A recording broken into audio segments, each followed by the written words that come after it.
So something we often get asked by patients when they're ready to go back to sport is, what's the ideal thing I should be doing before a game? Should I spend the morning stretching? What food should I eat? So there's a lot that goes into this. Players, especially professional players, can be quite superstitious. So the first thing I'd always sort of say is do what feels comfy and do what makes you happy. I think there is a lot of people out there that will try and sell you some sort of magic sauce that will mean that if you do X, Y, Z, you're going to perform like a professional athlete. I think the first thing is just be comfortable. Good night's sleep. Nothing can beat a good night's sleep.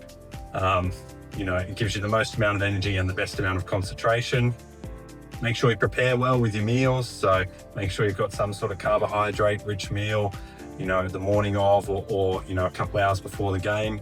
As to what that is, probably depends on, what you feel best you can eat. I always encourage people to have a bit of a test around, do they need to eat 3 hours before or 2 hours before? Like what makes them feel comfortable in their gut, but also energized?